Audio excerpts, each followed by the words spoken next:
Բարև սիրելի հայ ժողովուրդ, Հիսուսի խաղաղությունը բոլորիս վրա, ամեն։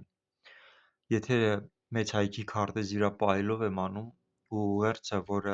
սրտումս կա, բնական է ուղղված է տեսիլքին, քարտեզին, ոնց տեսնում եք, որը մինի Արարատի ազգանազի սահմաններով Հայաստանն է, որի մասին Աստված ասում է Երեմիա 51:27 խոսքի մեջ։ Գիտեք, տեսիլքի մեջ, երբ որ Աստված ինձ ցույց էր տալի մինի Արարատի ազգանազի սահմաններով Հայաստանը, այդ տեսիլքի մեջ Աստված ուղերձ էր հղում Ռուսաստանին ու ասում էր բաց թող մինին Արարատն ու ազգանազը Հայաստանը, որը բարձրանում է Բաբելոնի դեմ։ Գիտեք, ուղերձը 15 թվականից տարբեր ճանապարհներով հնչեցրել եմ ու հասանելի դարձրել եմ ու մանավանդ հոգևոր մարդկանց միջոցով տեսիլքը փոխանցելով Ռուսաստանի հովիվներին, ուզում էի, որ իրանք պատկերացում ունենան, ինչքան կարևոր է, որ իրանց երկրի ղեկավարությունը հնազանդվի Աստծո կամքին ու կատարի Աստծո կամքը։ Իհարկե, ես հույս ունեի, որ բոլոր հովիվները,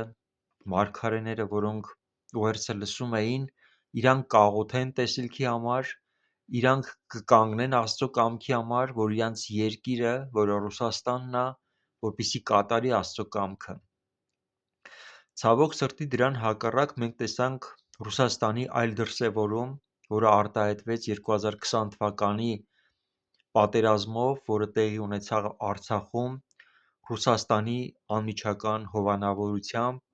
Թուրքիայի հետ համատեղ ծրագրավորված գործողություն, որտեղ Ռուսաստանը իր դիրքորոշումով ոչ թե կատարում էր Երեմիա 51:27 տեսիլքը,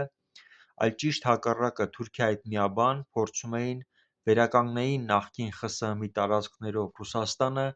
դրան միացնեին նաև Թուրքիայի տարածքը ու դա արդեն ուներ այլ անվանում, դա Օսմանյան կայսրության գաղափարն էր, որ փորձում էին իրականացնեին ու ամբողջ տարածքը վերցնելով իսլամական ազդեցության գոտու մեջ։ Մի ծրագիր, որը ամբողջությամբ հակառակ է Աստծո կամքին։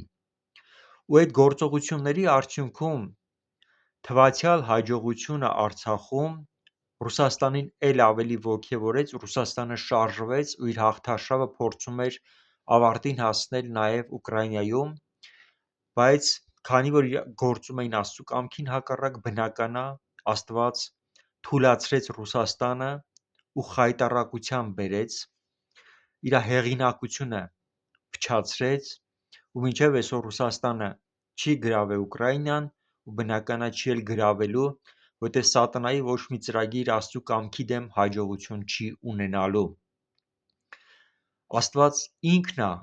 հակառակված Ռուսաստանին, քանի որ Ռուսաստանը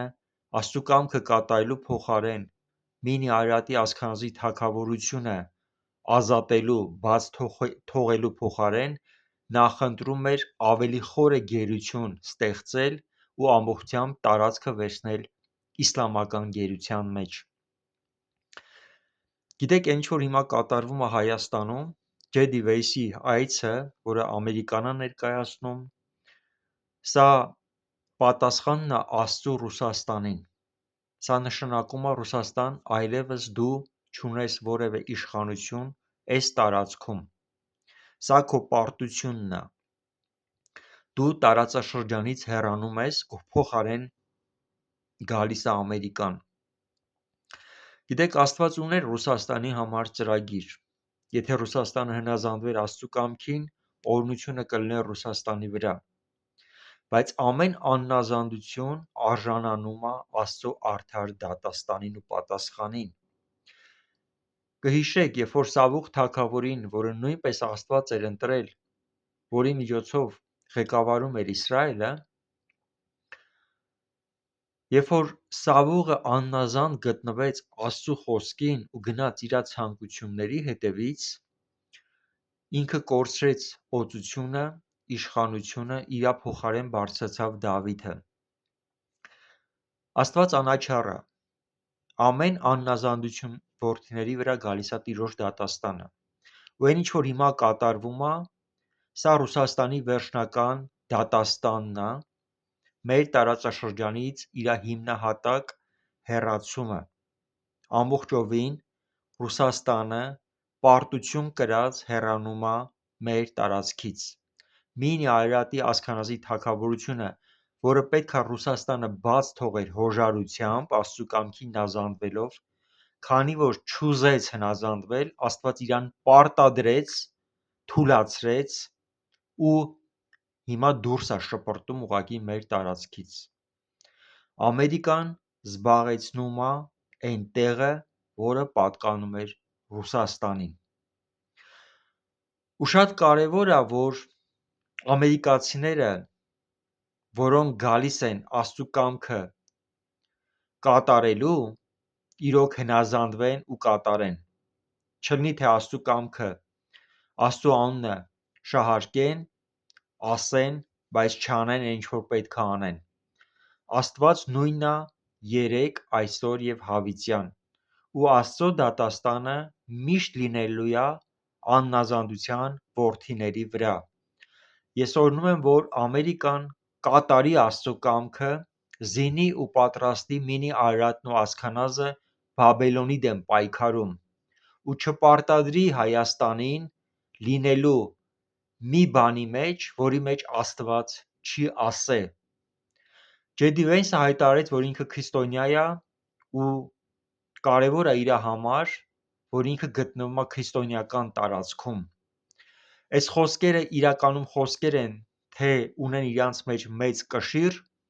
երևա Ամերիկայի հետագա գործողություններից։ Աստծու խոսքը ասում է, նա ով գիտի Աստծու խոսքը ու իմանալով հանդերձ չի կատարում Աստծու խոսքը, ավելի մեծ ծեծի է արժանի, քան թե նա, ով որ չիմանալով չի կատարի Աստծու կամքը։ Ջեյդի Վենսը իր հայտարարությամբ ասեց, որ իրանք Աստծուն ճանաչող ղեկավարություն են։ Դրա վրա ինքը արեց շեշտադրում, ու ես այդ խոսքերը ասում եմ, որ շատ կարևոր են,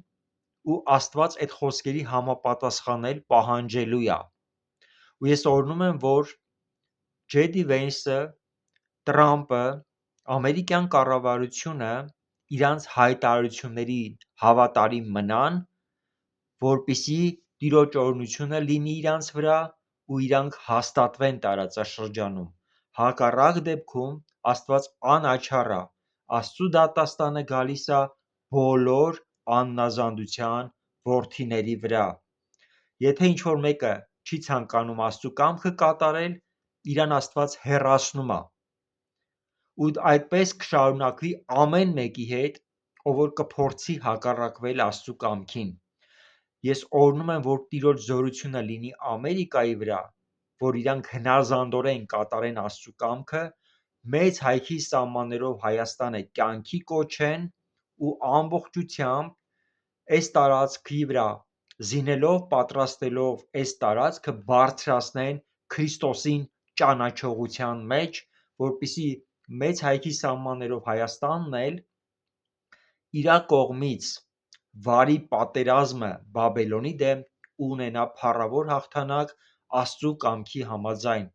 Օրհնում եմ ամեն մեկին, ով որ միաբանվում է Երեմիա 51:27 տեսիլքը իրականացնելու, ու անիծված է ամեն մեկը, ով որ հակառակված է Երեմիա 51:27 տեսիլքին ու փորձում է հակառակվի Աստծու կամքին։ Ես օրհնում եմ, որ Տիրոջ խոսքը ամեն մեկի սրտում տեղ գրավի ու մարդիկ հոժարությամբ, ուրախությամբ կատարեն Աստծու կամքը ու լինեն Տիրոջ օրհնության մեջ հավիտյանս հավիտենից։ Ամեն։